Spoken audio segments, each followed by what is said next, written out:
नमस्कार दोस्तों, स्वागत आप सभी का हमारे YouTube चैनल मिरर मिंटोर हब में।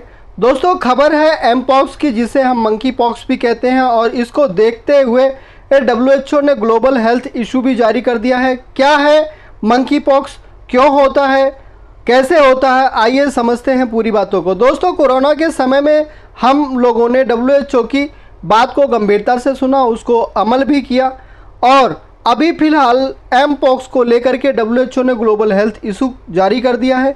इसका मतलब यही होता है कि दुनिया में सभी लोगों को सतर्क होने की ज़रूरत है मंकी पॉक्स से, जिसे हम एम पॉक्स भी कहते हैं। साथियों, मंकी पॉक्स को वायरस जनित बीमारी माना गया है। फिलहाल monkey pox Africa, Sweden, Congo में भी देखने को मिला। कुछ समय पहले मंकी पॉक्स कोंगो में देखने को मिला था। मंकी पॉक्स ने अब तक लगभग 1700 लोगों को बीमार कर दिया है।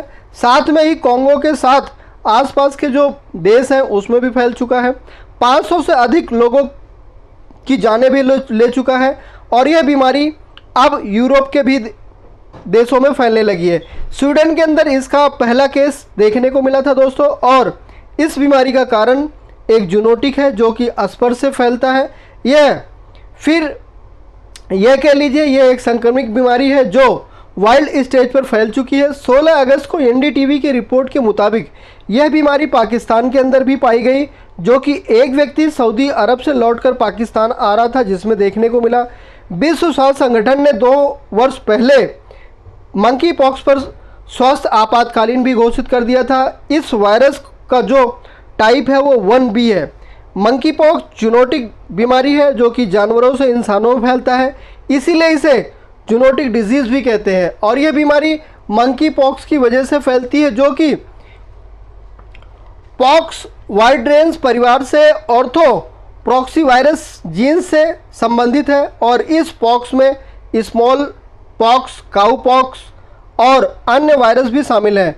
अगर हम इसके इतिहास के बारे में बात करते हैं तो यह एम पॉक्स 1958 में डेनमार्क में बंदर पर रिसर्च करते समय देखा गया था, और इसीलिए इसे मंकी पॉक्स भी बोलते हैं। लेकिन मनुष्यों में इसका पहला मामला 1970 में कोंगो के अंदर देखा गया था। उस समय यह बीमारी एक 9 महीने के बच्चे के अंदर देखा गया था।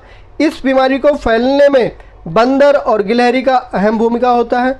यह बीमारी संक्रमित व्यक्ति या उसके द्वारा कोई भी दूषित सामग्री, संक्रमित जानवरों या फिर यह बीमारी संबंध से फैलती है। इस बीमारी में इंसान के शरीर पर 5 से 25 दिन के भीतर कुछ दाने दिखते हैं। इससे पहला सिम्टम व्यक्ति के चेहरे पर दिखता है, फिर उसके पूरे शरीर पर दाने बनने लगते हैं। इस बीमारी को बॉडी के ऊपर रेसेस होते हैं और उसके अंदर फ्लड भरने लगता है, बाद में फट जाता है और दूसरे व्यक्ति पे अटैक कर देता है। इससे बचने के लिए आप एनिमल के संपर्क में ना जाएं, सैनिटाइज़र का उपयोग करें और एंटीवायरल ड्रग का भी उपयोग करें। इस वायरस के दो जीन समूह हैं, जिसमें क्लाइड 1 और क्लाइड 2 है। यह वायरस जनित बीमारी है। इस बीमारी में सबसे पहले व्यक्ति को बुखार आता है, फिर चेहरे पर धीरे धीरे उसके शरीर पर कुछ दाने बनने लगते हैं और बाद में बबल्स बन जाते हैं, और वह उसमें रेसेस आने शुरू हो जाते हैं और वो पस बन के बाद में फट जाता है। मंकी पॉक्स में शुरुआती लक्षण जो होते हैं मुख्यतः बुखार, सिर दर्द, मांसपेशियों में दर्द, पीठ में दर्द, थकान और लिम्फ नोड्स में सूजन भी आने की आशंका रहती है। सवाल यह आता है कि इससे बचने और निपटने का क्या तरीका है।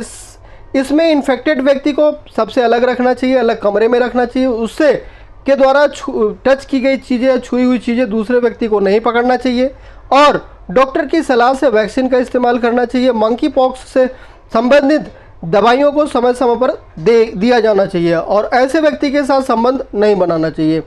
बाकी दोस्तों, इस बीमारी का कोई पर्टिकुलर इलाज नहीं है, प्रिकॉशन मात्र उपाय है। कल रिपोर्ट के मुताबिक मंकी पॉक्स के कुछ केस इंडिया में के भी भीतर मिले हैं, पाए गए हैं।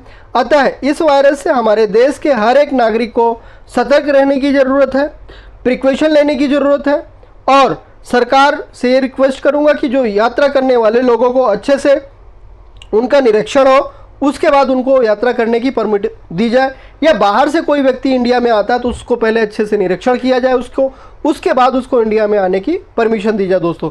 नहीं तो यह वायरस जो है एक तरह से जैसे कोरोना फैला था उस तरह से फैल जाएगा और महामारी फैल जाएगी और फिर कंट्रोल करना लोगों को मुश्किल हो जाएगा दोस्तों। बाकी दोस्तों अब मिलते हैं फिर नेक्स्ट वीडियो में, आज के लिए इतना ही। जो व्यक्ति नए हैं कृपया करके हमारे YouTube चैनल को सब्सक्राइब कर लें, लाइक कर लें, कमेंट करना और शेयर करना ना भूलें दोस्तों। जय हिंद, जय भारत। स्वस्थ रहें और अपना ख्याल रखें दोस्तों।